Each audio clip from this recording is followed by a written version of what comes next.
ಸಾಮಾನ್ಯವಾಗಿ ನಾವು ಕಂಪನಿಗಳಲ್ಲಿ ಆಫೀಸ್ಗಳಲ್ಲಿ ಕೆಲಸ ಮಾಡೋಕೆ ಸಂಬಳ ಕೊಡ್ತೇವೆ. ಆದರೆ ಇಲ್ಲೊಬ್ಬ ಖತರ್ನಾಕ್ ಕಳ್ಳತನ ಮಾಡೋಕೆ ತಿಂಗಳಿಗೆ 20,000 ಸಂಬಳ ನೀಡಿ ಕೆಲಸಕ್ಕೆ ಅಂತ ಇಟ್ಕೊಂಡಿದ್ದಾನೆ.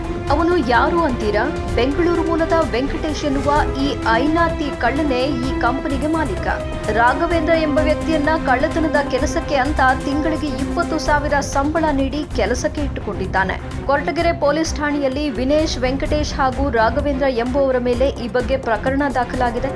ವಿನೇಶ್ ಎಂಬುವವನು ವೆಂಕಟೇಶ್ ಹಾಗೂ ರಾಘವೇಂದ್ರ ಕಳ್ಳತನ ಮಾಡುತ್ತಿದ್ದ ಕದ್ದ ಮಾಲುಗಳನ್ನು ತೆಗೆದುಕೊಳ್ಳುತ್ತಿದ್ದ. A1 ಆರೋಪಿ ವೆಂಕಟೇಶ್, A2 ಆರೋಪಿ ರಾಘವೇಂದ್ರ, A3 ವಿನೇಶ್ ಈ ಮೂವರ ಮೇಲೆ ಕೊರಟಗೆರೆ ಪೊಲೀಸ್ ಠಾಣೆಯಲ್ಲಿ ಪ್ರಕರಣ ದಾಖಲಾಗಿದೆ.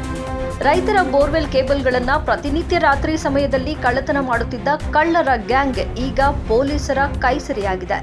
ಕಳೆದ ಕೆಲ ತಿಂಗಳುಗಳಿಂದ ನಿರಂತರವಾಗಿ ಕೊರಟಗೆರೆ ತಾಲೂಕಿನಾದ್ಯಂತ ಕಳ್ಳತನ ಮಾಡಿಕೊಂಡು ವಾಪಸ್ ಬೆಂಗಳೂರಿಗೆ ಹೋಗುತ್ತಿದ್ದ ಈ ಐನಾತಿ ಕಳ್ಳರ ಗ್ಯಾಂಗ್ ಅನ್ನ ಬೆಂಗಳೂರು ಮೂಲದವರು ಎಂದು ಗುರುತಿಸಲಾಗಿದೆ.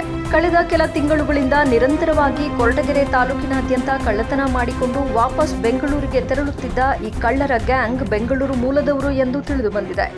ರಾಘವೇಂದ್ರ ಹಾಗೂ ವೆಂಕಟೇಶ್ ಎಂಬುವವರನ್ನ ಬೆಂಗಳೂರಿನ ಕಾಮಾಕ್ಷಿಪಾಳ್ಯದಲ್ಲಿ ಕೊರಟಗೆರೆ ಪೊಲೀಸರು ಬಂಧಿಸಿದ್ದಾರೆ.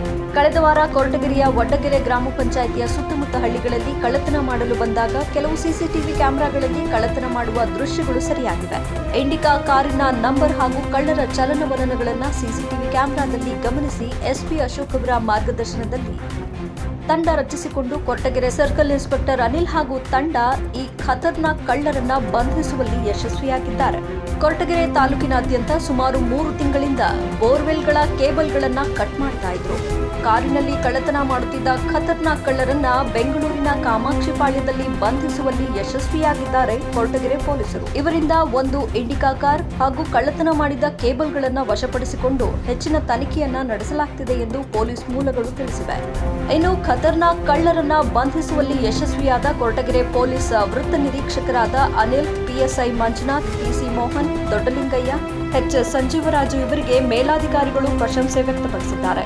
ಕೊರಟಗೆರೆ ಠಾಣೆಯಲ್ಲಿ ಪ್ರಕರಣ ದಾಖಲಾಗಿದ್ದು ತನಿಖೆ ಮುಂದುವರೆದಿದೆ. ಆರೋಪಿಗಳನ್ನ ನ್ಯಾಯಾಲಯಕ್ಕೆ ಹಾಜರುಪಡಿಸಿದ್ದಾರೆ ಎನ್ನಲಾಗಿದೆ.